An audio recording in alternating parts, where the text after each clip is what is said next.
اور جہاں اللہ تبارک و تعالی پیغمبروں کے حالات بیان فرماتے ہیں تو عام طور سے پہلے حضرت نوح کا بیان ہوتا ہے، حضرت نوح علیہ السلام کا۔ اتنے بڑے عظیم شرف کے پیغمبر ہیں حضرت نوح علیہ السلام، ان کی تعریف کیا کی؟ انہ کان عبدا شکورا، وہ نوح ایسے بندے تھے جو شکر گزار تھے۔ ان کی ساری صفتیں ایک طرف، ان کی پیغمبری ایک طرف، ان کی عبادتیں ایک طرف، ان کی ساری زندگی کی جد و جہد ایک طرف، 950 سال کی جد و جہد وہ ایک طرف، اور ان کا باری تعالیٰ کا شکر گزار ہونا بھی ایک طرف، ایک ہی بس بیان کیا، انہ کان عبدا شکورا، وہ میرا شکر گزار بندہ تھا۔ تو معلوم ہوا کہ بندگی کے ساتھ جو چیز جڑ رہی ہے وہ شکر ہے، انہ کان عبدا شکورا۔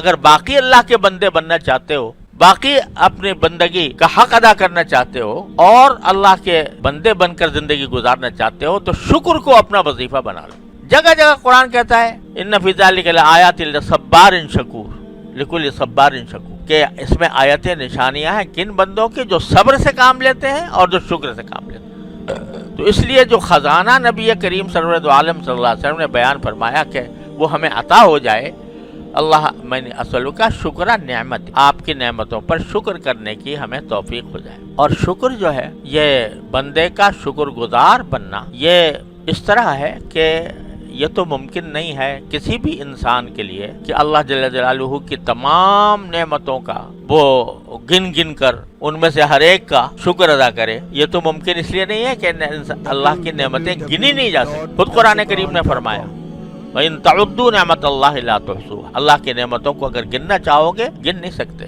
اور حضرت شیخ سعدی رحمۃ اللہ علیہ نے اس کی ایک مثال یہ دی ہے کہ دیکھو جب ہم کوئی سانس لیتے ہیں تو سانس کے اندر دو حرکتیں ہوتی ہیں سانس کی، ایک سانس اندر جاتا ہے، ایک باہر آتا ہے۔ اگر اندر جائے باہر نہ آئے تو موت، باہر آئے اندر نہ جائے تو موت۔ لہذا ہر سانس میں دو نعمتیں ہیں، ایک سانس کا اندر جانا، ایک سانس کا باہر آنا۔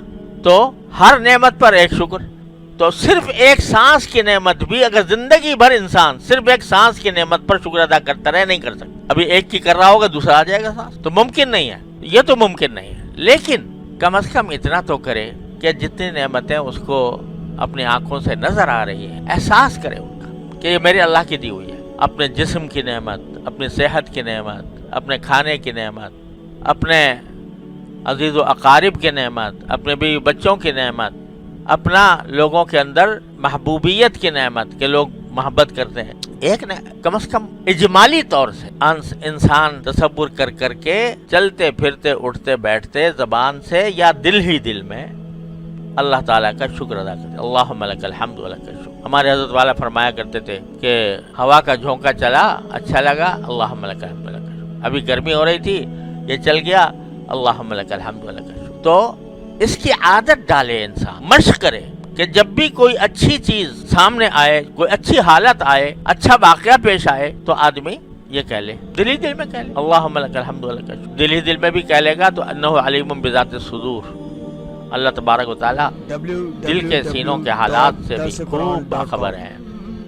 اللہ تعالیٰ اس کو بھی شکر میں شمار فرما لیتے ہیں جب بندہ دل میں یاد کرتا ہے اور دل میں شکر ادا کرتا ہے۔ تو اس کی عادت ڈالنی، اور قربان جائیے نبی کریم سرور عالم صلی اللہ علیہ وسلم کہ آپ نے ایک ایسا جملہ بتا دیا کہ ہر صبح کو جب صبح ہوتی ہے تو یہ جملہ تلقین فرما دیا کہ اللہم ما اصبح بی من نعمت او باحد من خلقک فمنک وحدک فلک الحمد ولک الشکر۔ یہ جملہ یاد کر لینا چاہیے، اللہم